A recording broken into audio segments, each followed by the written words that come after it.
জয় বাংলা স্বাধীন ইসলামিক রাষ্ট্রের স্লোগান। সেই স্লোগান যারা আমাদের মুখে বসাতে চায় তারা আমাদের লোক নয় বন্ধুগণ, তারা আমাদের অনিষ্ট করবার জন্যই, আপনাদেরকে বৃহত্তর বাংলাদেশে সংযোগ করবার জন্য তলে তলে যে ষড়যন্ত্র করছে আজ থেকেই, সেই জন্যই তারা জয় বাংলা স্লোগান দেওয়াচ্ছে। বন্ধুগণ, মা মাটি মানুষ যে স্লোগান, সেই স্লোগানও কোনো ভারতীয় স্লোগান নয়। মমতা ব্যানার্জি অনেক তো গল্প লেখে, অনেক কবিতা লেখে, কোনোখানে তিনি বলেননি মা মাটি মানুষ। মা মাটি মানুষের স্লোগানটাও বাংলাদেশের খালেদা জিয়ার স্লোগান।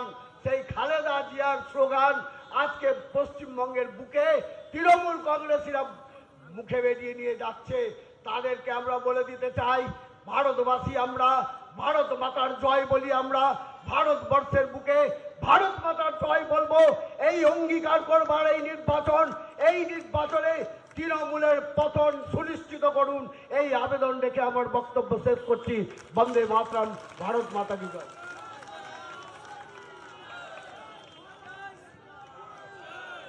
এবার আজকের এই বিজয় সংকল্প সভায় আপনারা সেই সন্ধ্যে 6:30 থেকে যার বক্তব্য শোনার জন্য অপেক্ষা করছেন, এতদ অঞ্চলের বহু মানুষ তাদের বাড়ির ছাদে উঠে ব্যালকনিতে দাঁড়িয়ে যার বক্তব্য শোনার জন্য প্রতীক্ষা করছেন, সম্মানীয় বিজেপি পশ্চিমবঙ্গ প্রদেশ সভাপতি,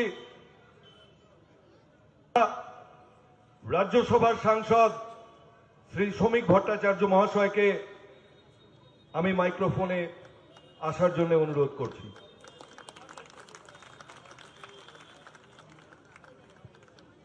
হ্যালো।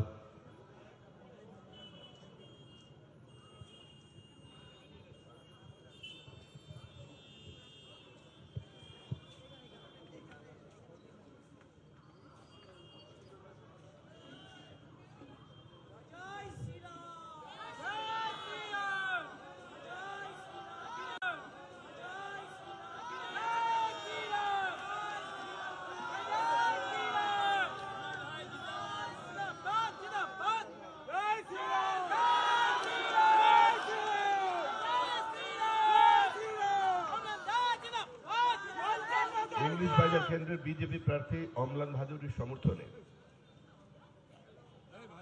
আজকের এই নির্বাচনী সভায় মঞ্চে উপস্থিত আমাদের সাংগঠনিক জেলার সভাপতি, আমার দীর্ঘদিনের রাজনৈতিক সহকর্মী ভাই অজয় গাঙ্গুলি, শ্রী সঞ্জিত মিশ্র, শ্রী গোবিন্দ মণ্ডল, শ্রী বিশ্বপ্রিয় রায়চৌধুরী, পবিত্রদা, মানবেন্দ্র, অজিত দা, সঞ্জিত দা, এখানে সকলেই আমার পরিচিত। 40 বছর ধরে ইংলিশ বাজারে আসছে, বিধানসভা নির্বাচনে এসেছি, লোকসভা নির্বাচনে এসেছি, মিউনিসিপ্যালিটি নির্বাচনে এসেছি, পঞ্চায়েত নির্বাচনে বিভিন্ন জায়গায় প্রচার করতে এসেছি, দলীয় সাংগঠনিক কাজে এসেছি। কিন্তু আজকের আশা আর অতীতের আশার মধ্যে একটা নির্দিষ্ট মৌলিক পার্থক্য আছে। 2021 সালেও যখন ইংরেজ বাজারে দাঁড়িয়ে বক্তৃতা করেছি, তখন আপনাদের সামনে বলেছিলাম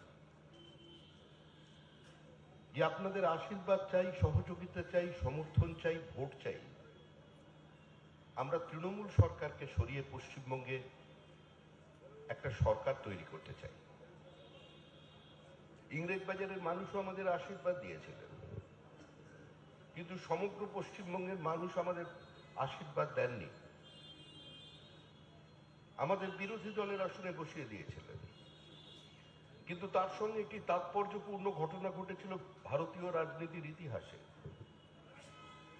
শতাব্দী প্রাচীন পার্টি কংগ্রেস এবং আরেকটি শতাব্দী প্রাচীন পার্টি ভারতের কমিউনিস্ট পার্টি মার্ক্সবাদীকে তারা বিধানসভায় শূন্য করে দিয়ে পশ্চিমবঙ্গের মেরুকৃত রাজনীতির ধারাবাহিকতা বজায় রেখে বলে দিয়েছিলেন যে লড়াই হবে তৃণমূলের সঙ্গে বিজেপির লড়াই।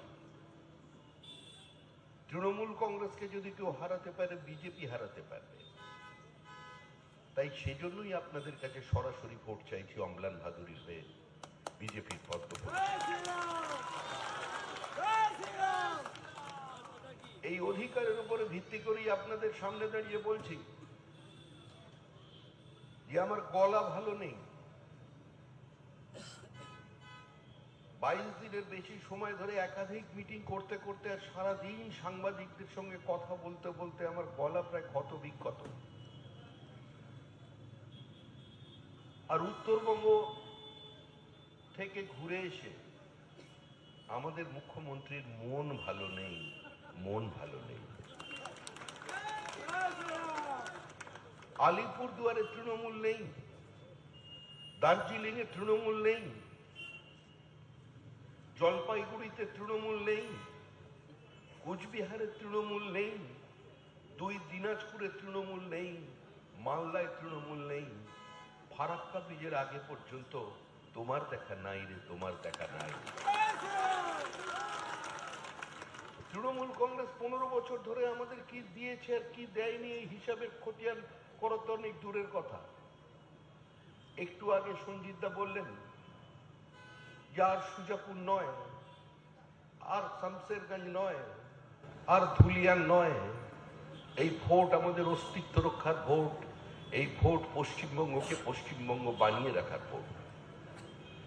মালদার মানুষ 1947 সালের 15ই আগস্ট স্বাধীনতা পাননি। আজকে এই ইংরেজ বাজারে উঠেছিল পাকিস্তানের পতাকা, আমরা ভারতবর্ষে ছিলাম না। কিন্তু যে মানুষটা লড়াই করেছিলেন, যে মানুষ বিবাদমান সমস্ত জমিদার গোষ্ঠীকে ঐক্যবদ্ধ করে এখান থেকে নিয়ে কলকাতায় শ্যামাপ্রসাদ মুখার্জির কাছে, মেঘনাথ সাহার কাছে পৌঁছে দিয়েছিলেন, তিনি শিবেন্দ্র শেখর রায় ছিলেন, যার নাম বর্তমান প্রজন্ম জানে না। ইতিহাসে পাঠ্যপুস্তকে তার নাম নেই। মালদার বর্তমান প্রজন্মের কাছে তাকে তুলে ধরা হয়নি, কারণ এটা একটা সুপরিকল্পিত চক্রান্ত দেশভাগের ইতিহাসকে মানুষেরকে ভুলিয়ে দেওয়া। একদল মানুষ ছিল 47 সালের আগে, যখন ভারতবর্ষের স্বাধীনতার রণতরী অহিংস এবং সহিংস আন্দোলনের মধ্যে দিয়ে একটা নিশ্চিত লক্ষ্যের দিকে পৌঁছে দিচ্ছিল, তখনই ভারতবর্ষে আওয়াজ উঠল, minority has right of self determination, we want the right of self determination. আত্মনিয়ন্ত্রণের অধিকার চাই, দ্বিজাতি তত্ত্বের উপরে ভিত্তি করে ভারতবর্ষকে ভাগ করতে হবে। ভারতের কমিউনিস্ট পার্টি অফ ইন্ডিয়া তখনও ভাগ হয়নি। তারা ঘোষণা করে দিলেন, ব্রিটিশের কাছে গিয়ে মেমোরেন্ডাম দাখিল করলেন যে 28টা রাষ্ট্রে ভারতবর্ষকে টুকরো করো, তারপরে ডমিনিয়ন স্ট্যাটাস ভারতবর্ষের হাতে তুলে দাও। আজকে সেই মুহূর্তের আন্দোলন। মালদা, মুর্শিদাবাদ, নদিয়ার একাংশকে ভারতবর্ষের মধ্যে রেখে দিয়ে যশোর, খুলনার সঙ্গে এক্সচেঞ্জ করা হলো। 17ই আগস্ট আজকে মালদার মাটিতে পতাকা উঠেছিল ভারতবর্ষের। আমরা স্বাধীন হয়েছিলাম। মালদার মানুষ দাঁড়িয়ে বলতে পেরেছিলেন আমরা ভারতীয়। মালদার মানুষ দাঁড়িয়ে বলতে পেরেছিল ওই লালকেল্লা আমার, ওই তাজমহল আমার, ওই আদিনাথের মন্দির যেটা এখন কি একটা নাম হয়েছে ওটা আমার, ওই রামেশ্বরম আমার, কন্যাকুমারিকা থেকে কাশ্মীর, সোমনাথ থেকে গৌহাটি, কচ্ছ থেকে কোহিমা, তার সঙ্গে মালদাবাসী আছে। আমরা ভারতীয়, আমাদের দেশ এক, আমাদের পতাকা এক, আমাদের একজনই প্রধানমন্ত্রী থাকবেন। ঠিক সেই মুহূর্তে যে মানুষের আত্মত্যাগ করলেন, স্বাধীন ভারতের ইতিহাসে ভারতবর্ষের অখণ্ডতা সাম্য রক্ষা করবার জন্য যিনি নিজের জীবন বলিদান দিয়েছিলেন, তিনি ডক্টর শ্যামাপ্রসাদ মুখার্জি। অসংখ্যবার এই মালদা জেলে এসেছেন, হিন্দু মহাসভার নেতা হিসেবে এসেছেন, কলকাতা বিশ্ববিদ্যালয়ের উপাচার্য শিক্ষাবিদ হিসেবে এসেছেন, ভারতীয় জনসংঘের প্রতিষ্ঠাতা হয়ে এসেছেন, নির্বাচিত সাংসদ হয়ে এসেছেন, কেন্দ্রীয় মন্ত্রী হয়ে এসেছেন, শ্যামাহক মন্ত্রিসভার সদস্য হয়ে এসেছেন। এটা তার স্বচ্ছন্দ বিচরণ ভূমি ছিল। তাই জনসংঘের সময় থেকে আজ পর্যন্ত এই মালদার মানুষকে নতুন করে পদ্মফুল প্রতীক চিহ্ন চিনিয়ে দিতে হয় না। আর এখানে যারা বয়স্ক মানুষ আছেন তারাও তাদের মন থেকে এখনো প্রদীপ চিহ্নকে মুছে ফেলতে পারেননি। আজকে আমাদের একটার পর একটা প্রজন্ম এই ইংলিশ বাজারের বুকে বিজেপির রাজনীতি করে গেছে। আমরা সেই অধিকার থেকে আপনাদের কাছে এসেছি যে দেখুন, এই মুহূর্তে পশ্চিমবঙ্গের তৃণমূল সরকার আর নেই। তৃণমূল চলে গেছে, তৃণমূল চলে যাবে। পৃথিবীর কোন শক্তি তৃণমূলকে আর আটকে রাখতে পারবে না। মুখ্যমন্ত্রী এটা জানেন, আর সেজন্যই তার মন ভালো নেই, মন ভালো নেই। মুখ্যমন্ত্রী এই দলটাকে তৈরি করেছিলেন, নিজের সন্তানের মতো লালন পালন করেছিলেন। মুখ্যমন্ত্রী তার সোনার টুকরো ভাইদের চেনেন। তিনি জানেন দল যতক্ষণ ক্ষমতায় ততক্ষণ তৃণমূল কংগ্রেস আছে। দল যেদিন চলে যাবে সেদিন তৃণমূল কংগ্রেস নামক কোনো রাজনৈতিক দল আর পশ্চিমবঙ্গে থাকবে না। তারপরে গবেষণা হবে বিভিন্ন বিশ্ববিদ্যালয়ে তৃণমূল কংগ্রেসকে আদপেই কোনো রাজনৈতিক দল বলা যায় কিনা সেটা নিয়ে বিতর্ক শুরু হয়ে যাবে। আজকে হঠাৎ আপনাদের কাছে এসেছি নতুন কোনো বিজেপির বার্তা দিতে নয়, শুধু আপনাদের মনে করিয়ে দিতে 15 বছর আগে যে সরকারকে আপনারা ক্ষমতায় এনেছিলেন, আপনারা জেনেই এনেছিলেন যে দীঘাকে লন্ডন করা যাবে না। ওইসব লন্ডন, গোয়া, সুইজারল্যান্ড, প্রত্যেকটা মহকুমায় একটা করে সুপার স্পেশালিটি হসপিটাল, 40,000 বন্ধ কারখানার দরজার তালা, এই সমস্ত গল্প কথা। কিন্তু মানুষ একটা বাধ্যতার সংস্কৃতি থেকে মুক্তি চেয়েছিলেন। মানুষ ভেবেছিলেন আমরা আমাদের মতো করে কথা বলবো, আমাদের মতো করে প্রতিবাদ করব, আমার মতো করে সরকারের নীতি সিদ্ধান্তের বিরুদ্ধে আমি প্রকাশ্যে সমালোচনা করব। আমি সরকারের নীতির সমালোচনা করে আমার রাজনৈতিক মতবাদটা মানুষের সামনে তুলে ধরব। আমি নির্ভয় পতাকা নিয়ে নির্বাচনে প্রতিদ্বন্দ্বিতা করব। যদি পঞ্চায়েত নির্বাচনে আমি জয়ী হই তাহলে আমি বোর্ড গঠন করব, কেউ হস্তক্ষেপ করবে না, কেউ বাধা দেবে না। তাই ইস্যু ছিল বাংলার মানুষের কাছে একটাই, রেস্টোরেশন অফ ডেমোক্রেসি, গণতন্ত্রের পুনঃপ্রতিষ্ঠা। আমি কথা বলতে চাই, আমি প্রতিবাদ করতে চাই। আর আজকে দীর্ঘ 15 বছর পর মুখ্যমন্ত্রীর বিদায় লগ্নে সেই একই ইস্যু তার সামনে, রেস্টোরেশন অফ ডেমোক্রেসি, গণতন্ত্রের পুনঃপ্রতিষ্ঠা। কারণ তৃণমূল কংগ্রেস দলটা আদপে কোনো রাজনৈতিক দল নয়। তৃণমূলের কাছে নির্বাচনটা কোনো পছন্দ নয়, নির্বাচনটা বাধ্যবাধকতা, নির্বাচনটা চয়েস নয়, কম্পালশন। তৃণমূল কংগ্রেসের যত আজকে মন্ত্রী হয়েছেন অধিকাংশই ছাত্র নেতা ছিলেন, নিজেদের জীবনে ওই ছাত্র পরিষদ করেছেন। কিন্তু দেখুন, পশ্চিমবঙ্গের সমস্ত কলেজের যে সংসদ নির্বাচনগুলোকে তারা বন্ধ করে দিয়েছে, সমবায় নির্বাচন সেগুলো বন্ধ। পশ্চিমবঙ্গে কোথাও কোনো গণতান্ত্রিক পরিবেশ নেই।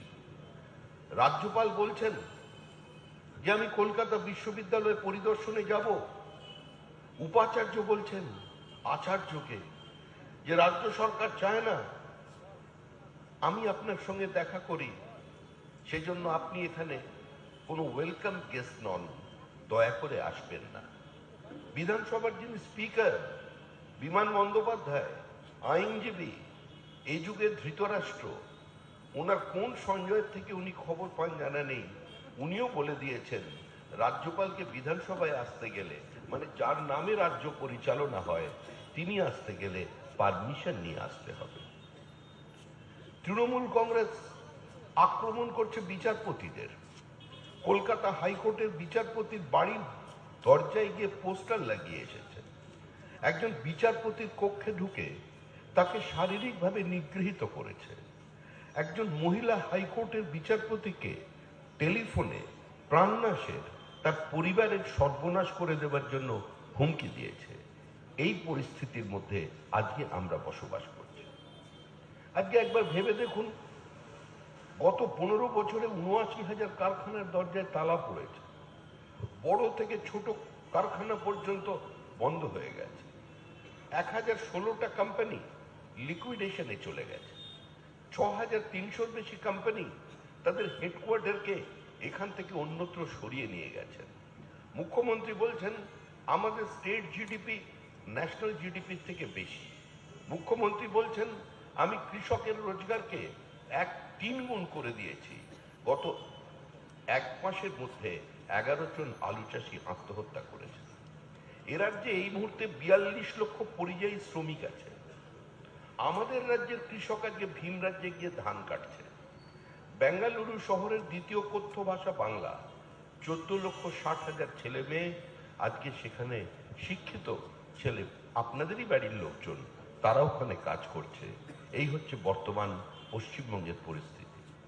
মুখ্যমন্ত্রীর পাশে দাঁড়িয়ে যে শিল্পপতিরা বলছেন এত ভালো শিল্প বান্ধব পরিস্থিতি অতীতে কোনোদিন তৈরি হয়নি, আজকে সেই শিল্পপতিরাই গত 10 বছর যাবৎ বিনিয়োগ করছেন ভিন রাজ্যে।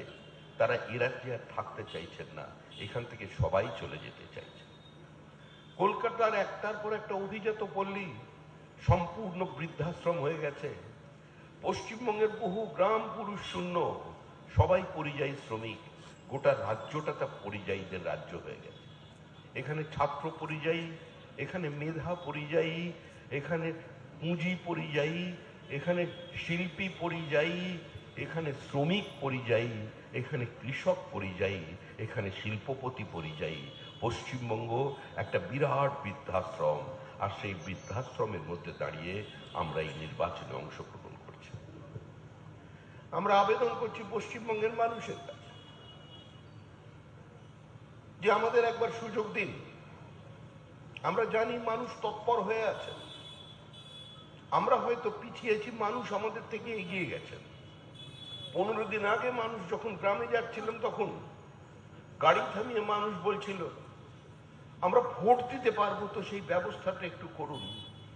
গত 7 দিন ধরে মানুষ আবার বলছেন কাউন্টিং স্টেশনে আপনাদের এজেন্ট যেন, লোকজন যেন ঠিকঠাক থাকে, সেটা দেখবেন, আমরা বাদ বাকিটা বুঝে নেব। অর্থাৎ এই লড়াইটা তৃণমূল কংগ্রেসের সঙ্গে বিজেপির লড়াইয়ে নেই। এই লড়াই চলছে মামাটি মানুষের সঙ্গে তৃণমূল কংগ্রেসের লড়াই। এই লড়াই আর বিজেপি বনাম তৃণমূল নয়, এই লড়াই হয়ে গেছে জনতা versus Mamata, no vote to Mamata. কারণ মানুষ তৃণমূলকে বিদায় দিতে চাইছে। মুখ্যমন্ত্রী বিভিন্ন মঞ্চ থেকে প্রতিনিয়ত বিভিন্ন ধরনের বিবৃতি দিয়ে যাচ্ছেন। শেষ পর্যন্ত তিনি মাছের লেজ ধরেছেন। আমরা কোন দিকে যাব বলুন তো? প্রশ্নের উত্তর দিতে দিতে আমরা ক্লান্ত। আমরা শুনেছিলাম মানুষ যখন ডুবে যায় তখন খড়কুটোকে ধরে বেঁচে থাকতে চায়। এখন যখন তৃণমূল ডুবছে, তৃণমূল মাছের লেজ ধরেছে, বলছে বিজেপি মাছ খাওয়া বন্ধ করে দেবে। আচ্ছা, যদি মাছের প্রসঙ্গেই বলেন, মাছেও বাংলা স্বয়ং সম্পূর্ণ নয়। এই যে এত বহিরাগতর কথা বলছেন, আমাদের রাজ্যে মাছও তো বহিরাগত। অন্ধ্রপ্রদেশের মাছ আসছে, বিহারের মাছ আসছে, ঝাড়খণ্ডের মাছ আসছে, চোরাপথে বাংলাদেশের মাছ আসছে, এমনকি আফ্রিকা থেকেও এখন পশ্চিমবঙ্গের বাঙালিদের রসনা তৃপ্ত করবার জন্য আমরা ওখান থেকেও মাছের আমদানি করছি। এটা হলো আমাদের বর্তমান চিত্র। তারপরে মুখ্যমন্ত্রী অন্য গল্পে চলে গেছে। নতুন রাজনীতি বিভাজনের রাজনীতি, যে কোনো মূল্যে হিন্দুদের বিভক্ত করে দাও। আর তারপর 30% ব্লক ভোট আছে, সোনার টুকরো ভাই আছে, বাবরের ছেলে হুমায়ুন আছে, ওকে দিয়ে বাবরি মসজিদ তৈরি করে দাও। তৃণমূল কংগ্রেসের প্ল্যান বি, হুমায়ুনকে দিয়ে পিছনের দিক থেকে ক্ষমতায় ফিরে আসার প্রচেষ্টা। প্রয়োজন হলে হুমায়ুনকে উপমুখ্যমন্ত্রী বানিয়ে দেবে তৃণমূল কংগ্রেস। পশ্চিমবঙ্গে মিম আসছে, সাহস পাচ্ছে কি করে? হুমায়ুন বলল যে হিন্দুরা 30%, আমরা যারা মুসলমান আমরা 70%, যখন চাইব কেটে ভাগীরথী জলে ভাসিয়ে দেব। আপনারা যদি সচেতন না হন, পরবর্তীকালে মালদা জেলায় থেকেও তো এ ধরনের কেউ আওয়াজ তুলবে। হরিশ্চন্দ্রপুরে বলবে, সুজাপুরে বলবে, ফারাক্কার ওদিক থেকে বলবে। আপনাদের ভবিষ্যৎ নিয়ে আপনাদের চিন্তা করতে হবে। মুখ্যমন্ত্রী একটি শব্দ উচ্চারণ করলেন না সেদিন, ফিরাদ হাকিম, তিনি আবার বললেন প্রকাশ্যে দাওয়াতে ইসলামের কথা, যে যারা মুসলমান হয়ে জন্মগ্রহণ করেনি তারা দুর্ভাগা। প্রত্যেক মুসলমানের উচিত একজন করে অন্তত হিন্দুকে নিয়ে এসে ওই কিসব একটা ওরা করে, করার আগে ওইসব করে ওদের একটা করে মুসলমান বানিয়ে দাও। ফিরাদ হাকিম তো নিজের মন্ত্রিসভার সদস্য, পাশে অরূপ বিশ্বাস আছে, ওকে করতে পারে। একটা দৃষ্টান্ত স্থাপন করুক, তারপরে আমরা ম্যাটারটার মধ্যে ঢুকি। কিন্তু ওরা বলছে আমরা এইভাবেই করব। মুখ্যমন্ত্রী কিছু বললেন না। এরপরে এলো ঈদ উল ফিতর, মুখ্যমন্ত্রী গেলেন, ওখানে যেতে উনি স্বচ্ছন্দ, কারণ আমাদের মুখ্যমন্ত্রী ধর্মেও আছেন, জিরাফেও আছেন, অঞ্জলিতেও আছেন, রোজাতেও আছেন। উনি গিয়ে বলে দিলেন বিজেপি প্র্যাকটিসিং ধর্ম ইজ এ গন্ধা ধর্ম। অর্থাৎ এই যে আমার সামনে মন্দির আছে, আপনারা যারা মাথা ঠেকাচ্ছেন আপনারা গন্ধা ধর্ম করছেন, আপনাদের এই ধর্মের কোনো ভবিষ্যৎ নেই। কারণ মুখ্যমন্ত্রীর যে ধর্ম, সে ধর্ম হচ্ছে আদিনাথ মন্দিরকে আদিনা মসজিদ বানানোর ধর্ম। আজকে সেটা আপনাদের বুঝতে হবে। আজকে বিভাজনের রাজনীতি আমাদের কোথায় নিয়ে গিয়ে পৌঁছে দিয়েছিল। 1947 সালের 15ই আগস্ট, তার আগের স্লোগানগুলো মনে করে দেখুন। কান মে বিড়ি, মুহ মে পান, লড়কে লেঙ্গে পাকিস্তান থেকে শুরু হয়েছিল। দেশ ভাগ হওয়ার পরে স্লোগান পাল্টে গেল, হাসকে লিয়া পাকিস্তান, লড়কে লেঙ্গে হিন্দুস্তান। গণভোটে সিলেট চলে গেল, তারপরেও আমাদের বাঙালিদের শিক্ষা হয়নি, আমরা অনুপ্রবেশকে স্বাগত জানিয়েছি। আজকে শুধুমাত্র অবৈধ অনুপ্রবেশের মধ্যে দিয়ে আমাদের মালদা, মুর্শিদাবাদ, 2 দিনাজপুরের ডেমোগ্রাফি সম্পূর্ণ বদলে গিয়েছে। আজকে বিভিন্ন বিচ্ছিন্নতাবাদী সংগঠন তারা সক্রিয় হয়েছে মালদার মধ্যে। মালদা, মুর্শিদাবাদকে এপিক সেন্টার বানিয়ে বাংলাদেশি অনুপ্রবেশকারীদের ভারতবর্ষের বিভিন্ন প্রান্তে ছড়িয়ে দেওয়া হচ্ছে। আজকে বনাঞ্চল, সীমাঞ্চল, বিহার এবং ঝাড়খণ্ড, সেখানে লাভ জিহাদের সাথে সাথে লাভ ল্যান্ড জিহাদ শুরু হয়ে গেছে। আদিবাসীদের জমি পর্যন্ত তারা কেড়ে নিচ্ছে। এই পরিস্থিতির মধ্যে দাঁড়িয়ে আমরা আজকে পশ্চিমবঙ্গে একটা নির্বাচন করতে চলেছি। ইন্দিরা গান্ধী জন্ম দিয়েছিলেন বাংলাদেশে। বিরোধী দলনেতা অটল বিহারী বাজপেয়ী সর্বশক্তি দিয়েছিলেন, শ্রীমতী গান্ধীর পাশে দাঁড়িয়েছিলেন। তিনি বলেছিলেন নেশন ফার্স্ট। দেখা করতে গিয়েছিলেন শ্রীমতী ইন্দিরা গান্ধী। প্রবল বিরোধিতা সত্ত্বেও, বিভিন্ন আন্তর্জাতিক চাপের মধ্যে এবং আভ্যন্তরীণ বিশৃঙ্খলার মধ্যে শ্রীমতী গান্ধী বিরোধী দলনেতা অটল বিহারী বাড়িতে কথা বলতে গিয়েছিলেন। দীর্ঘ 1 ঘন্টা আলোচনার পরে যখন শ্রীমতী গান্ধী বেরোলেন, তখন বলে গিয়েছিলেন, আমি একজন নেতার সঙ্গে দেখা করতে এসেছিলাম, কিন্তু ফিরে যাচ্ছি একজন স্টেটসম্যানের সঙ্গে দেখা করে।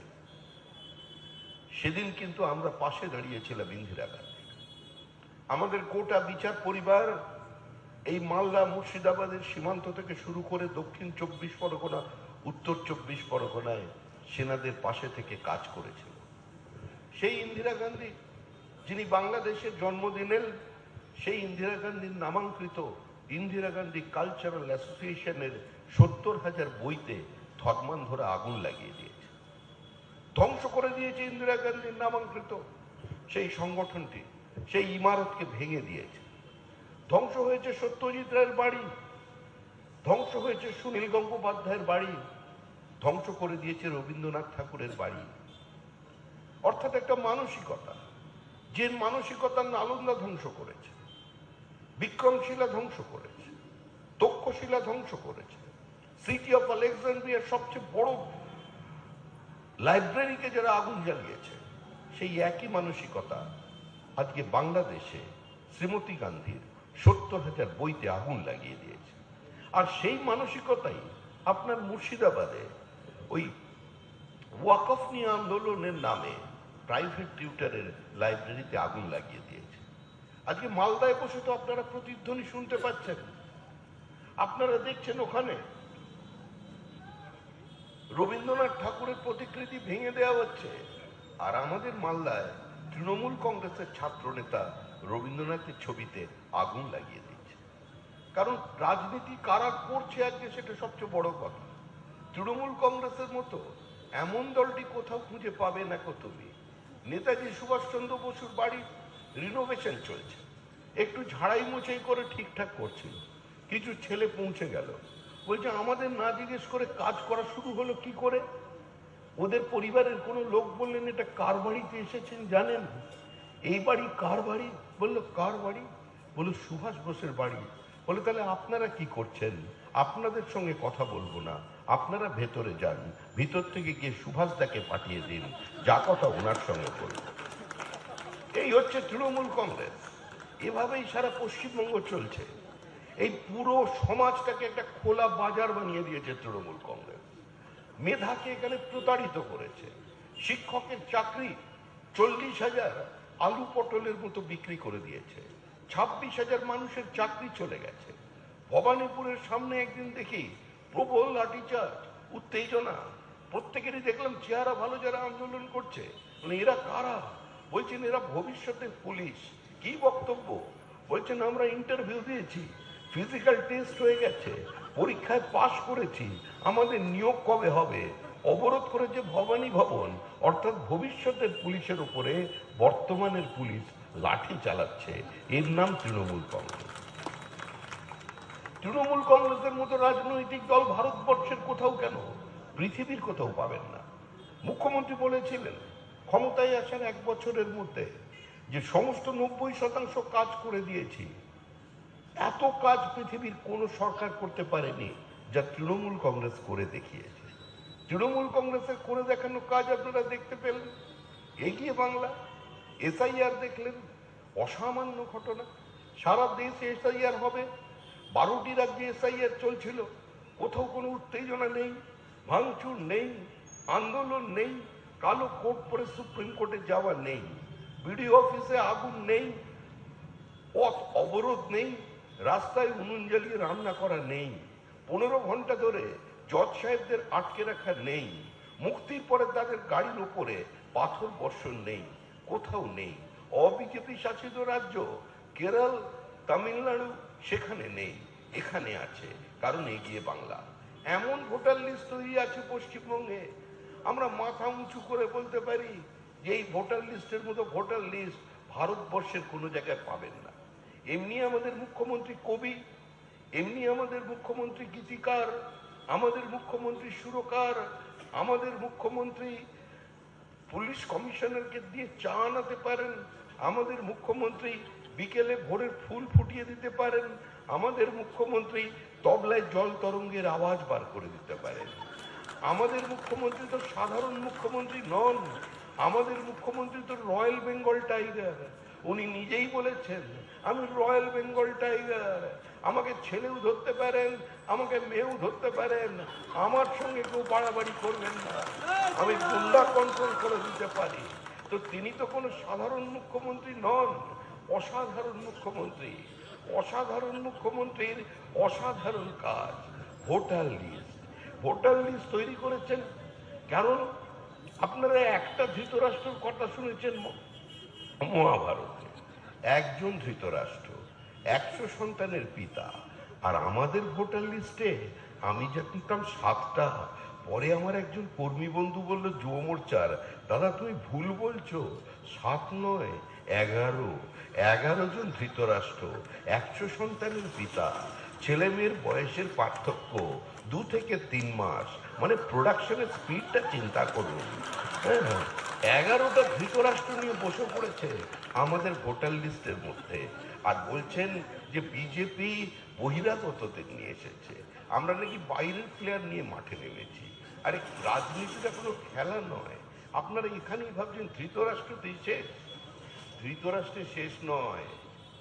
এগিয়ে বাংলা, নতুন সংস্কৃতি, ভাই বোনের বিয়ে, ব্যাপক আকারে ভাই বোনের মধ্যে বিয়ে হয়েছে। স্বামী স্ত্রী দুজনেরই বাবার নাম এক, পশ্চিমবঙ্গের ভোটার লিস্ট।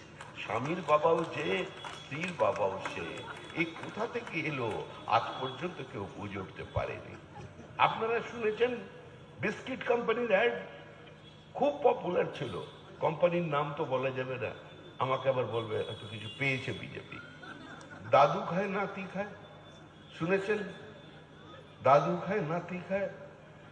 এত অনুপ্রাণিত হয়ে গেছেন মুখ্যমন্ত্রী, ভোটার লিস্টেও ঢুকিয়ে দিয়েছেন 42 বছরের দাদু, 22 বছরের নাতি, দুজনেই ভোটার।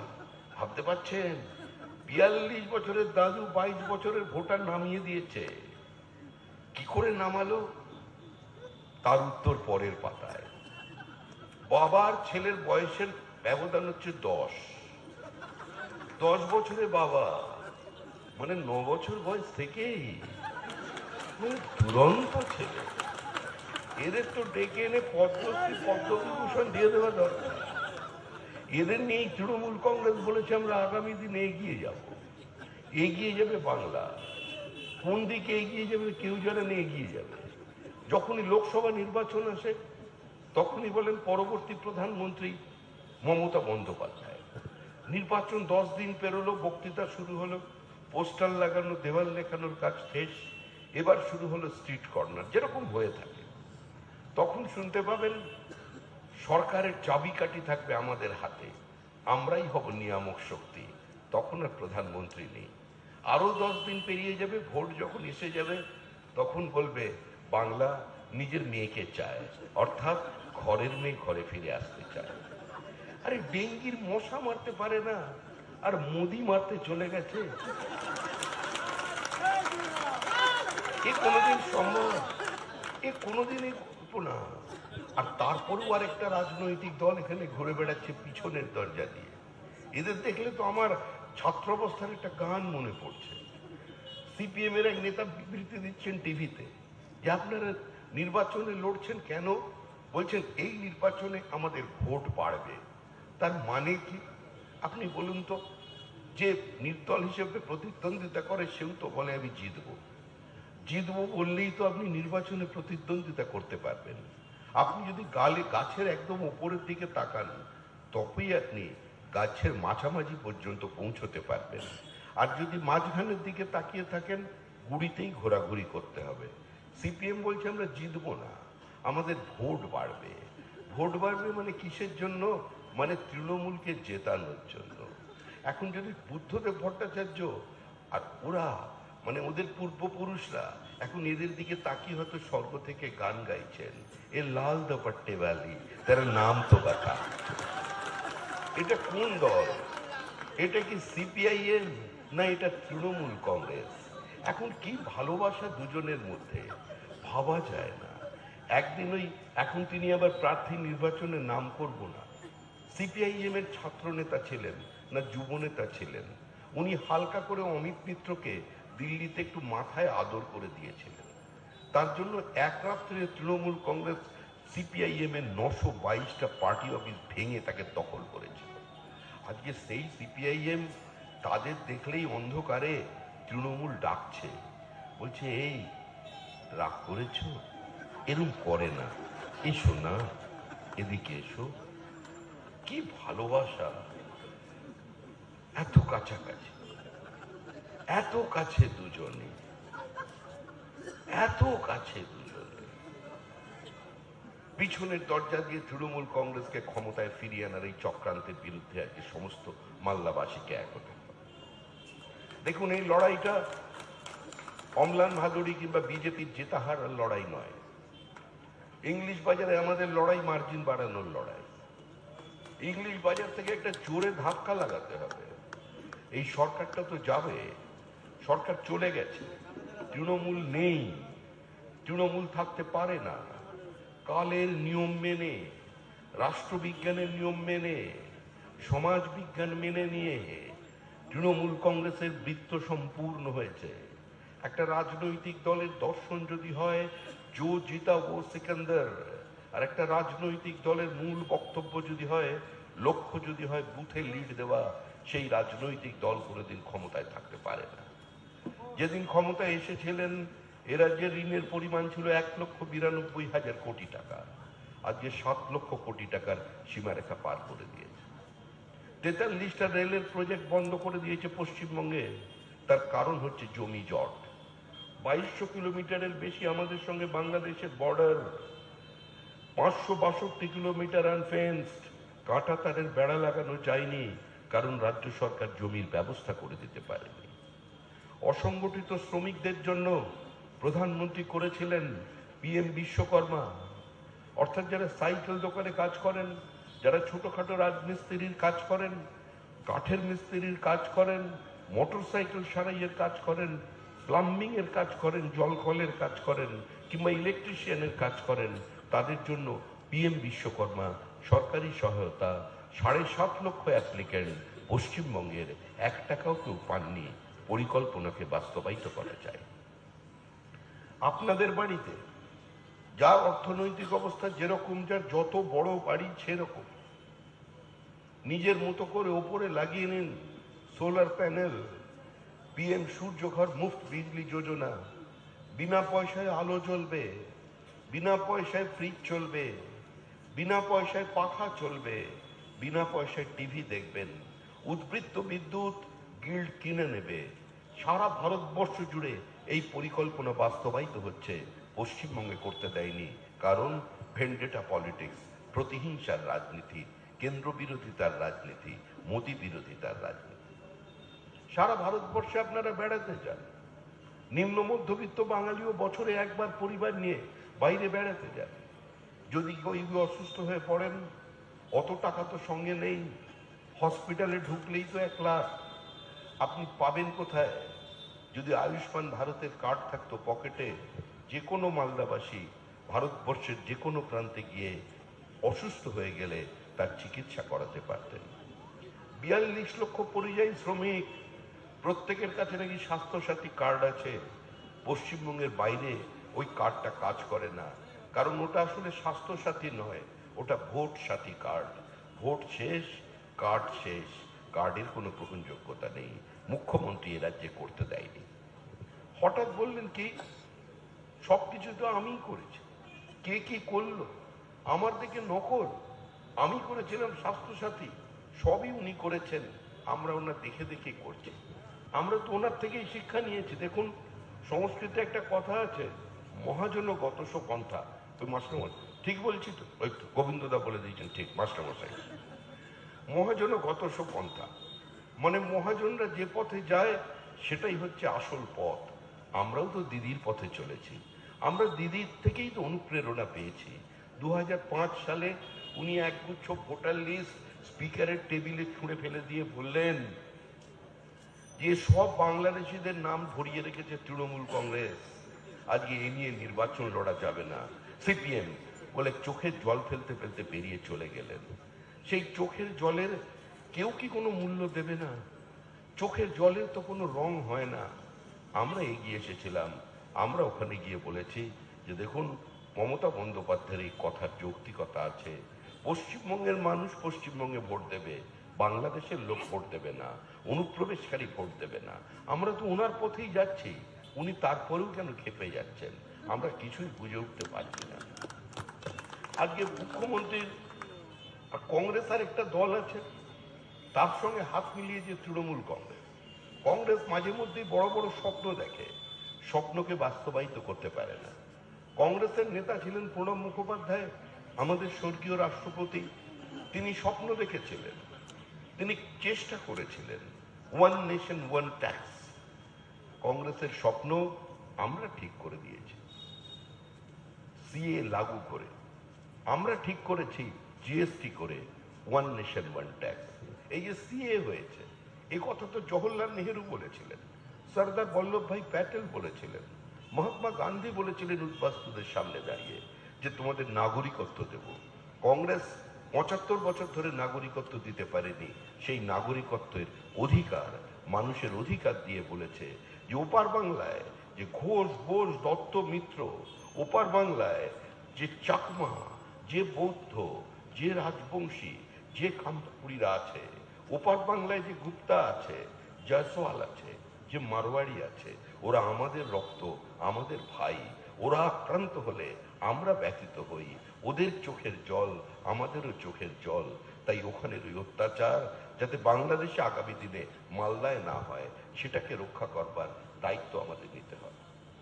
কিন্তু মুখ্যমন্ত্রী বলছেন বিজেপি মুসলমানদের বেছে বেছে টার্গেট করেছে, আমরা নাকি মুসলমানদের টার্গেট করেছি।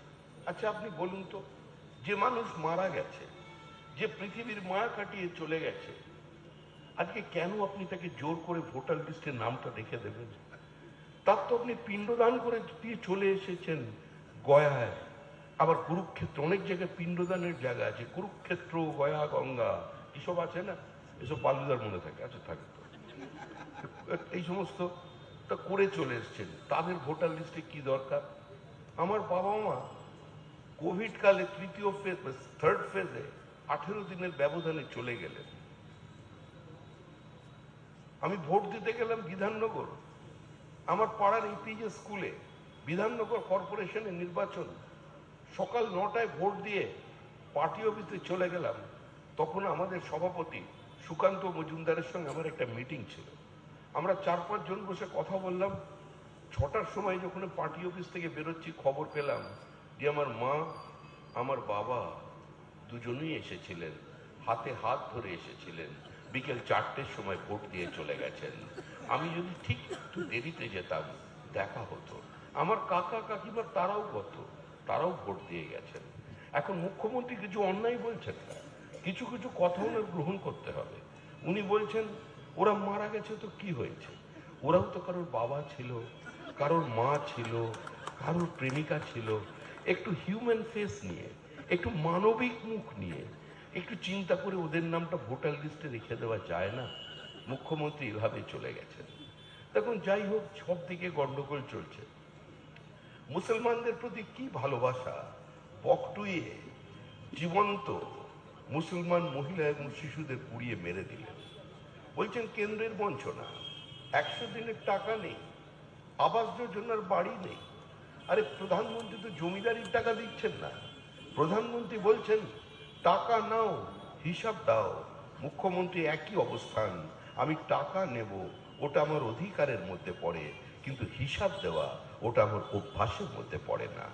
এভাবে তো কোনো সরকার চলতে পারে না। এভাবেই পশ্চিমবঙ্গ কিন্তু যাবে।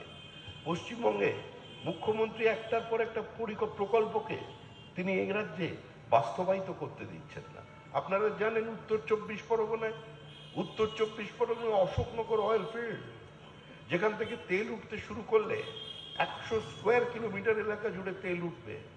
1000 কোটি টাকার বেশি সেখানে ইনভেস্ট করেছে ভারত সরকার। 65 বছর ধরে সেখানে তেলের খোঁজ চলছে। 2018 সালে ভারত সরকার চিঠি লিখে মুখ্যমন্ত্রীর কাছ থেকে পিএমএল পেট্রোলিয়াম মাইনিং লিজ চেয়েছে। মুখ্যমন্ত্রী দীর্ঘ 21টা চিঠি পাঠানোর পরে গত বছর স্যাংশন করেছেন, মানে পারমিশন দিয়েছেন, কিন্তু এখনো পর্যন্ত কাজ শুরু হতে পারেনি, এভিকশন প্রসেস শুরু হয়নি। বাঁকুড়া ঝাড়গ্রামে বিপুল ম্যাঙ্গানিজের ভান্ডার ময়েল, ভারত সরকারের পিএসইউ 4 বার চিঠি লিখেছে, এখনো পর্যন্ত সরকার পার্টিসিপেট করেনি। অশোকনগর অয়েল ফিল্ড কার্যকর হয়ে গেলে সরাসরি প্রতি বছর 8000 কোটি টাকা রয়্যালটি পাবে পশ্চিমবঙ্গ। আর 100 স্কোয়ার কিলোমিটারের এলাকায় যদি আজকে তেল খননের কাজ শুরু হয়, তার উইন্ডফল গেন কে পাবে? রাজ্য পাবে। গোটা উত্তর 24 পরগনার চেহারা বদলে যাবে। উত্তর 24 পরগনার রানাঘাটে, সেখানে বিস্তীর্ণ অঞ্চলে প্রাকৃতিক গ্যাসের সন্ধান পাওয়া গেছে, রাজ্য সরকার উৎসাহ দেখাচ্ছে না। পুরুলিয়ায় রেয়ার আর্থ মিনারেল সন্ধান পেয়েছে ভারত সরকার, নিলাম হলে সরকার যদি পার্টিসিপেট করে রাজ্য সরকার, কয়েক লক্ষ কোটি টাকা মূল্যের, কিন্তু রাজ্য সরকার তার মধ্যে নেই। রাজ্য সরকার বলছে যে যেখানেই আছে সেখানেই ভালো থাক। তেল মাটির নিচে আছে, ম্যাঙ্গানিজ মাটির নিচে আছে, রেয়ার আর্থ মিনারেল মাটির নিচে আছে, ওরা ঘুমিয়ে থাক, সবাই ঘুমিয়ে থাকবে। আর মুখ্যমন্ত্রী কি করবেন? উনি দেউচা পাঁচামি থেকে উনি কয়লা তুলবেন, কিন্তু দেউচা পাঁচামি থেকে কি উঠছে, কিভাবে উঠছে, ওখানের আদিবাসীরা কি অবস্থায় আছেন, এটা জানার জন্য আজ পর্যন্ত কোনো সাংবাদিক ওখানে পৌঁছতে পারেননি। যারা গিয়েছিলেন তারা আক্রান্ত হয়েছেন। এই হচ্ছে মুখ্যমন্ত্রী। কি হবে পশ্চিমবঙ্গের ভবিষ্যৎ? সামান্যতম অর্থনৈতিক সঙ্গতি থাকলে উচ্চ মাধ্যমিকের পর ছেলে মেয়েকে পশ্চিমবঙ্গের বাইরে পাঠিয়ে দিচ্ছে। আরে আমাদের নদী আছে, আমাদের সমুদ্র আছে, আমাদের পোর্ট আছে, আমাদের দুটো রাজ্য আছে আমাদের সংলগ্ন, যারা অত্যন্ত বেশিভাবে আকরিক তাদের কাছে আছে, ইমেন্সলি মিনারেল রিচ স্টেট দুটো আছে। আমাদের জিওগ্রাফিক্যাল অ্যাডভান্টেজ আছে, প্রথম বিশ্বের দরজা খোলা আছে, উত্তর পূর্ব ভারতের গেটওয়ে আছে, আনইন্টারাপ্টেড ওয়াটার সাপ্লাই আছে, সারপ্লাস পাওয়ার আছে, বিদ্যুৎ আছে, আমাদের এখানে ম্যান পাওয়ার আছে, আমাদের স্কিল্ড লেবার আছে, আমাদের এখানে মেধাবী ইঞ্জিনিয়ার আছে, কিন্তু তারপরেও পশ্চিমবঙ্গে কোনো বিনিয়োগ নেই। আজকে আমাদের বাঙালিরা ইসরো থেকে নাসা পর্যন্ত বাঙালি। আপনি এমসে যান, বড় চিকিৎসক বাঙালি। আপনি মহারাষ্ট্রের হসপিটালে যান, ওই আম্বানিদের হসপিটালে যান, ওখানেও বাঙালি। বাঙালি সর্বত্র আছে, শুধু পশ্চিমবঙ্গে নেই, কারণ এটা পরিযায়ীদের রাজ্য বানিয়ে দিয়েছেন মুখ্যমন্ত্রী মমতা ব্যানার্জি। যাই হোক, এবারে প্রথমেই বলছিলাম একটা অন্য সময় বক্তৃতা করতে এসেছি। যখন পশ্চিমবঙ্গের মানুষ স্থির করে নিয়েছেন এই সরকারটাকে তারা বিদায় দেবেন, যখন মানুষ ধরে নিয়েছেন এটা লিভিং ফসিল, তখন আমাদের মুখ্যমন্ত্রী আবার দেবতাদের বাড়ি বাড়ি ঘুরছেন। গণদেবতার কাছে মুখ্যমন্ত্রী চলে গেছেন, কিন্তু মুখ্যমন্ত্রী তো সাধারণ প্লেয়ার নন, উনি ছোট প্লেয়ার নন। উনি ঠিক নেমে পড়েছেন ময়দানে, এবার অন্য চেহারায়। প্রথমে মাছের ল্যাজ ধরলেন, মা কালীঘাটের মা কালী অনেকদিন আগেই হাত তুলে নিয়েছেন, বলেছেন আমি পারবো না, তুমি আমার প্রতিবেশী হতে পারো, সকালবেলা উঠেই আমার মুখ দর্শন করতে পারো, আমার নাম করতে পারো, কিন্তু বকটুইয়ের পরে, আরজি করের পরে একজন মহিলা হয়ে কি করে আমি তোমার সরকারের হাতে দাঁড়াতে পারি, আমায় ক্ষমা করো। মা কালী বলছেন এরপরে আমি জিভ বার করলে জিভ ঢুকিয়ে নিতে হবে। এই কঠিন পরিস্থিতি তোমায় দেখে আমি পারছি না, তুমি যাও। মুখ্যমন্ত্রী চলে গেলেন। মুখ্যমন্ত্রী চলে গেলেন কোথায়? জগন্নাথ দেবের কাছে। ওখানে গিয়ে কি একটা গন্ডগোল হলো, পান্ডাদের সঙ্গে ফিরে এলেন, এসে বললেন আমি জগন্নাথ দেবের মন্দির এখানেই বানাবো। আমরা ভালো ভালো, তাও উনি মাজার না বানিয়ে বা ওই জাতীয় কিছু একটা বাবরি মসজিদ না বানিয়ে মন্দির যদি বানান খুবই ভালো, কারণ বাবরি মসজিদটা ওনার অনুমোদনে হচ্ছে। তৃণমূলের অনুপ্রেরণায় বাবরি মসজিদ হুমায়ুন তৈরি করছে। হুমায়ুনই তৃণমূল, তৃণমূলই হুমায়ুন। মিম আসছে কেন? কারণ তৃণমূল কংগ্রেস পশ্চিমবঙ্গে বিভাজনের রাজনীতি তৈরি করেছে, তার জন্যই মিম ঢুকেছে। আজকে উনি বললেন জগন্নাথ দেবকে নিয়ে আসতে হবে। জগন্নাথ দেবের কাছে গিয়ে বললেন চলো। বলছেন কোথায়? বললেন আমার ওখানে। বলে তুমি তো পশ্চিমবঙ্গে, ওখানে প্রবল গন্ডগোল। বলে কোনো গন্ডগোল নেই, তোমার এখানে দীঘায় আমি নিয়ে যাব, সমুদ্র শান্ত, কোনো আওয়াজ পর্যন্ত রাত্রে পাবে না, তোমার ঘুম ভালো হবে। পুরী তো রাত্রিবেলা ডাকে, এত সমুদ্র গর্জনের মধ্যে আছো কি করে? জগন্নাথ দেব বলছেন এটাই তোমার জায়গা, আমি যাব কি করে? বললে তোমায় যেতে হবে। জগন্নাথ দেব বলছেন যেতে পারি, কিন্তু কেন যাব? আরে যেতে পারি কেন যাব নয়, আমি ধামে নিয়ে যাচ্ছি না, আমি তোমায় নিয়ে যাচ্ছি জগন্নাথ দেব কালচারাল সেন্টার বানিয়ে। জগন্নাথ দেব কালচারাল সেন্টার আমি অন্য ধরনের খেলা খেলে দিয়েছি। মানুষের দেওর ট্যাক্সের টাকা খরচা করতে গেলে মন্দির আর মসজিদের নামে হয় না, সেজন্য নাম বদলে দিয়েছি। তুমি একবার গিয়ে খালি ঢোকো, তুমি দেখবে কিভাবে তোমাকে বাংলার মানুষ আপন করে নেয়। জগন্নাথ দেবের বোন বারণ করেছিল যে তুমি কেন যাচ্ছ, আরজি কর দেখার পরে কি তোমার একটু সম্বিত ফিরল না? বলছেন এত করে আমায় ডাকছে, বলছি তুমি তৃণমূলকে চিনতে পারো না, তুমি যাচ্ছ? বলে যেতে হবে, এত করে ডেকেছে। জগন্নাথ দেব ঢুকে পড়লেন। যেই জগন্নাথ দেব ঢুকেছেন, মুখ্যমন্ত্রী ঘোষণা করে দিলেন এটাও জগন্নাথ ধাম, অর্থাৎ পুরীও ধাম, দীঘাও ধাম, মাঝখানে থমাথম। গন্ডগোল লেগে গেছে এখন জগন্নাথ দেবের পরিবারে। জগন্নাথ দেব এখন নিজেই একটু বেলাইনে চলে গেছেন। উনি ভাবছেন আমি কি করলাম। উনি বলছেন যে আমি তো দেবতাদের লবিং শুনেছি, দেবতারা একে অন্যকে টুপি পরায় জানি, নারদ গন্ডগোল লাগিয়ে দেয় জানি, কিন্তু মানুষ যে দেবতার মাথায় টুপি পরিয়ে দিতে পারে এ আমি বুঝতে পারি। তারপরে আর জগন্নাথ দেব কি করবেন অগত্যা বলেছেন। কারণ আমরা প্রথম থেকে বলতাম না যে দেখুন আমরা তৃণমূল কংগ্রেসের বিসর্জন দেব বাবুঘাটে, কারণ বাবুঘাটের অনতিদূরে মুখ্যমন্ত্রী কার্নিভাল তৈরি করেছিলেন। দেবী দুর্গাকে পরিচিত করলো কে, সারা পৃথিবীতে চেনালো কে, তৃণমূল কংগ্রেস আবার কে। দুর্গার মহিমা বাড়ালো কে, মমতা ব্যানার্জি আবার কে। শোনা যাচ্ছিল তখন নাকি দেবাদিদেব মহাদেব কৈলাস থেকে স্পিড পোস্টে চিঠি পাঠিয়েছিলেন নবান্নে যে আমার বউকে যে মর্যাদা তুমি দিচ্ছ তার জন্য আমি কৃতজ্ঞ। দেখলেন কি পুজোর আবার কার্নিভাল, মুখ্যমন্ত্রী দাঁড়িয়ে আছেন, দুর্গাদেবী চলে যাচ্ছেন স্যালুট করতে করতে মুখ্যমন্ত্রীকে।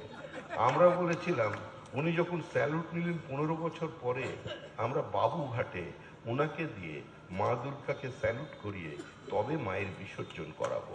কারণ এখন তো পঞ্জিকাও তৈরি করে দিচ্ছেন মমতা ব্যানার্জি, পঞ্জিকাও তৈরি করে দিচ্ছে তৃণমূল কংগ্রেস। কবে বিসর্জন হবে দিন ঠিক করে দেবে, যাতে মহরম বা অন্য কিছুর অসুবিধা না হয়, তার জন্য মমতা ব্যানার্জি নতুন পঞ্জিকা, তৃণমূলী পঞ্জিকা। আমরা গুপ্ত প্রেস শুনেছিলাম, আমরা বিশুদ্ধ সিদ্ধান্ত শুনেছি, তারপরে এখন তৃণমূলী পঞ্জিকা এসে গেছে। আমরা যারা বিজেপি করি আমরা তো চাই মহরমের মিছিল আর দুর্গাপুজোর বিসর্জন একই রাস্তা দিয়ে একই সময় সমান্তরালভাবে এগিয়ে যাক। মুখ্যমন্ত্রী বলছেন না, দরকার হলে দুর্গা দুদিন পরে বিসর্জন হবে, যতই মহাদেব ওখান থেকে ডাকাটাকি করুক বউয়ের জন্য, যতই ডেকে পাঠাক, আমার ইচ্ছে না হলে আমি ছাড়বো না। মহরম শেষ করলে তবে আমি কৈলাসে যেতে দেব। নীলকণ্ঠ পাখি উড়িয়ে দিলেই আমার কণ্ঠকে স্তব্ধ করতে পারবে না। মুখ্যমন্ত্রী আমাদের দুর্গাপুজো পর্যন্ত কন্ট্রোল করছিলেন। কোন দিন বলে দিতে পারেন যে 4টে ছেলে মেয়ে নিয়ে বারবার এসো না, দুটো দুটো করে নিয়ে এসো, এখানে জায়গার অসুবিধা হচ্ছে। দুর্গাকে তাই মেনে নিতে হবে। দুর্গাও উপরেও খুব একটা বেশি ভরসা মনে হয় নেই। হঠাৎ দেখলাম বলছেন উত্তরবঙ্গে, মানে ফারাক্কা পার করে আসবেন। কি হবে? দেবাদিদেব মহাদেব, ওকেই ধরতে হবে। ও যদি পার করে দিতে পারে, কোথায় করবে এখনো জমি পায়নি, কারণ উত্তরবঙ্গের জঙ্গলের কাঠ শেষ।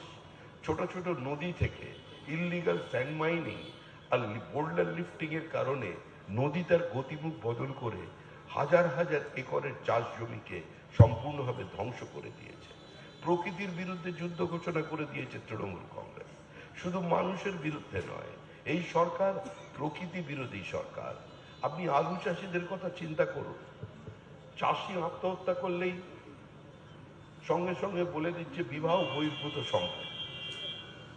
চাষি মারা গেলেই বলছে মানসিক অবসাদ, প্রেমে ব্যর্থ। আচ্ছা, খালি পেটে এত প্রেম আসে কোথা থেকে একবার আপনি বলুন? পেট যদি খালি থাকে, প্রেম তো জানলা দিয়ে উড়ে পালিয়ে যাবে। কিন্তু পশ্চিমবঙ্গেই নাকি যত প্রেম, আর সমস্ত প্রেমের মধ্যে যুক্ত আছে কৃষকেরা। সেজন্য 11 জন কৃষক আত্মহত্যা করেছেন গত মাসে। আলু চাষি আলিপুরদুয়ারে করেছে, বর্ধমানে করেছে, হুগলিতে করেছে, হাওড়ায় করেছে, চন্দ্রকোনায় করেছে। এই হলো বর্তমান রাজ্যের পরিস্থিতি। চাল উৎপাদনে আমরা ছিলাম 3 নম্বর, এখন এসে দাঁড়িয়েছি, ছিলাম 1 নম্বর, এখন 3 নম্বরে। আমাদের উপরে উত্তরপ্রদেশ, আমাদের উপরে তেলেঙ্গানা। আমের কি পরিস্থিতি? আমের এখানে স্টোরেজের কি ব্যবস্থা? আম নিয়ে বাণিজ্য কিভাবে করা যায়, এ নিয়ে কিন্তু এই সরকারের কোনো চিন্তা ভাবনা নেই। এই সরকার দেবতার দরজায় দরজায় ঘুরছেন, কিন্তু গণদেবতা যে, গণতন্ত্র যারা শেষ কথা বলে, সেই মানুষ তৃণমূলকে বিদায় দিয়েছে। তৃণমূল নেই। তৃণমূলকে সরিয়ে দেবার জন্য কোনো বোমার প্রয়োজন নেই, কোনো গুলির প্রয়োজন নেই, কোনো অপশব্দের প্রয়োজন নেই, কোনো সিআইএসএফ এর প্রয়োজন নেই। কারণ এখনো তৃণমূল কংগ্রেস চেষ্টা চালিয়ে যাচ্ছে। শেষ পর্যন্ত এখন ধরেছে পোস্টাল ব্যালটকে, দিকে দিকে পোস্টাল ব্যালট নিয়ে জটিলতা তৈরি করছে। ইংলিশ বাজারের ভোটারকে কাজলে পাঠিয়ে দিচ্ছে, সেখানে ভোট দিতে গেলে নিজেদের লোক বসিয়ে রেখে তাদের যাতে ভোট না হয় সেই ব্যবস্থা করেছে। এখন পোস্টাল ব্যালটের উপরও রিগিং চালাচ্ছে তৃণমূল কংগ্রেস। পুলিশ ওয়েলফেয়ার কি একটা সোসাইটি না কমিটি, কি নাম আছে, একজন সেখানে সমস্ত পুলিশদের একত্রিত করেছে। পুলিশ এখন ইউনিফর্ম পরেই বিজেপির অফিসে চলে এসছে যে আর পাচ্ছি না, এবার আমরা শেষ চাই। আপনারা নামুন পথে। কারণ আমরা তো নেমে আছি, মানুষ বলছে খালি ভোট দেওয়ার ব্যবস্থা করে দিন। মানে এবার নির্বাচন কমিশন যেরকম শুনতে পাচ্ছি আর কি, তাতে কিন্তু অবস্থা খুব কঠিন। বুথের ভেতরে যে দুটো ক্যামেরা থাকে, দুপুর 2টোর সময় ওর ওপরে তৃণমূল ময়দা লাগিয়ে দেয়, আটা রুটি মাখে ওটা মেখে লাগিয়ে দেয়। দুপুর 2টো থেকে ক্যামেরা শেষ। এবারে প্রার্থীর পকেটে ওই সমস্ত ক্যামেরাগুলোর অ্যাক্সেস থাকবে। 126 নম্বর বুথ অম্লান ভাদুড়ি খালি নিজের স্মার্টফোনে টাইপ করবে, ভেতরে ছবি দেখতে পাবে। আপনাদের ভোটার লিস্ট, আপনাদের ছবি সহ ভোটার আইডি পরীক্ষা করবে কে? একদম বাইরে দাঁড়িয়ে সিআইএসএফ। এজেন্টরা বেশি লাফালাফি করবে না। তৃণমূল কংগ্রেসের অবস্থা শেষ। যদি উত্তরবঙ্গের রাজনীতির সঙ্গে মালদার রাজনীতির সঙ্গে আমাদের ফারাক্কার ওপারের রাজনীতির কিছু পার্থক্য আছে, সেজন্য উত্তরবঙ্গ এমনিতেই আমাদের আশীর্বাদ দিয়েছিল। ফার্স্ট রাউন্ড মানে ফার্স্ট হাফে আপনারা গোলের সংখ্যাটা একটু বাড়িয়ে দিন। আপনারা গোলের সংখ্যাটা বাড়িয়ে দিয়ে চাপ করুন। ফারাক্কার ওপার থেকে আমরা নামবো, কারণ তৃণমূল তো আবার খেলার ভাষা বোঝে। তৃণমূল বলছে খেলা হবে, কোথায় খেলা হবে কেউ জানে না। রাজনীতি খেলা নয়। আসলে তৃণমূল প্রশাসন, গুন্ডা, নেতা, নেত্রী, মন্ত্রী, শান্ত্রী সবাইকে মিলে একটা তালগোল পাখি ফুটবলের মতো হয়ে গেছে, আর সেটা নিয়ে দৌড়দৌড়ি করছে। আবার একজন বললেন মমতা বন্দ্যোপাধ্যায়ের উত্তরাধিকারী, তিনি আবার বললেন চ্যালেঞ্জ করছি। কাকে চ্যালেঞ্জ করছেন? পৃথিবীর বৃহত্তম গণতন্ত্রের স্বরাষ্ট্রমন্ত্রী, স্বাধীন ভারতের ইতিহাসে যার মতো ভোট কুশলী জন্মগ্রহণ করেননি। তিনি কে? অমিত শাহ। বললে যদি অমিত শাহ আসে তাহলে রবীন্দ্রসঙ্গীত শোনাবো 4 তারিখের বিকেলে, আর ডিজেও বাজাবো। মানে রবীন্দ্রসঙ্গীতের সঙ্গে ডিজে, ভেবে দেখুন। প্রথমেই তো ওপরেই রবীন্দ্রনাথ চমকে উঠেছে, কারণ এমনিতেই আমাদের মুখ্যমন্ত্রীর প্রতিভা তো ছোট নয়। রবীন্দ্রনাথ আমাদের গীতাঞ্জলি দিয়েছিলেন, মুখ্যমন্ত্রী আমাদের কথাঞ্জলি দিয়েছেন। রবীন্দ্রনাথ আমাদের গীত বিতান দিয়েছিলেন, মুখ্যমন্ত্রী আমাদের কবিতা বিতান দিয়েছেন।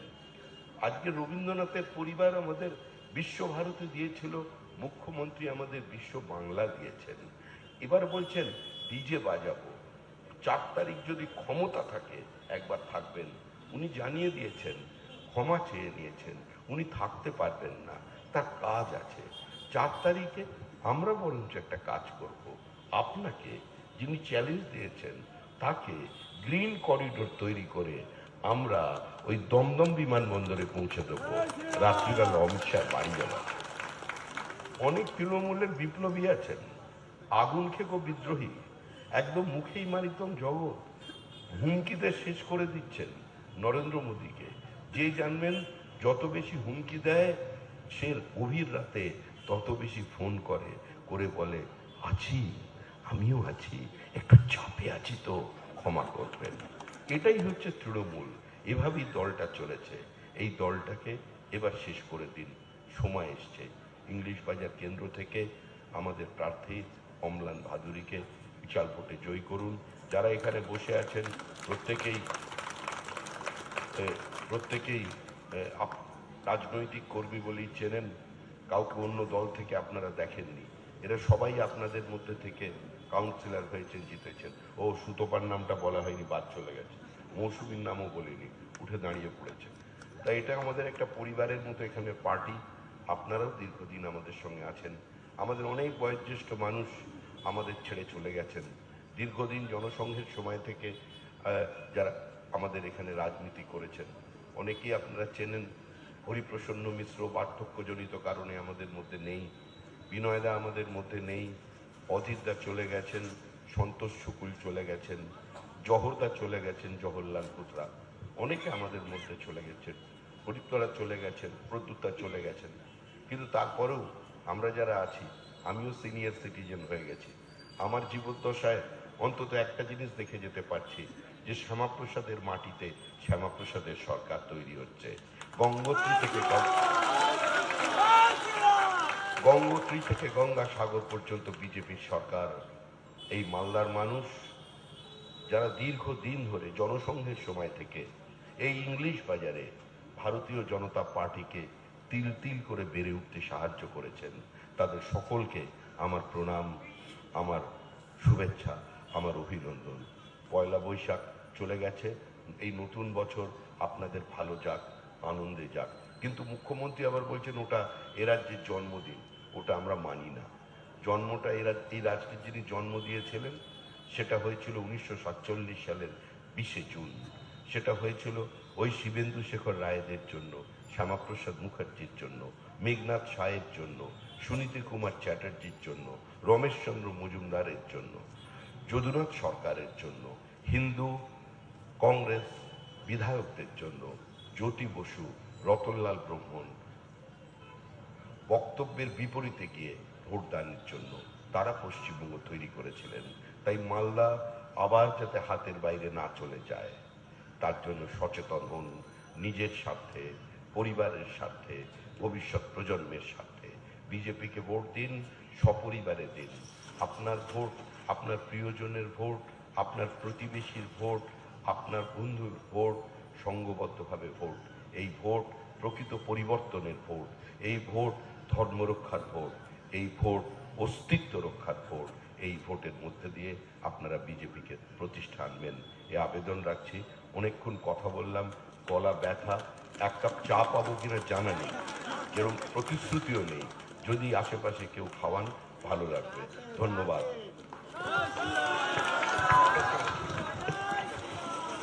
সম্মানীয় শ্রমিক ভট্টাচার্য মহাশয়কে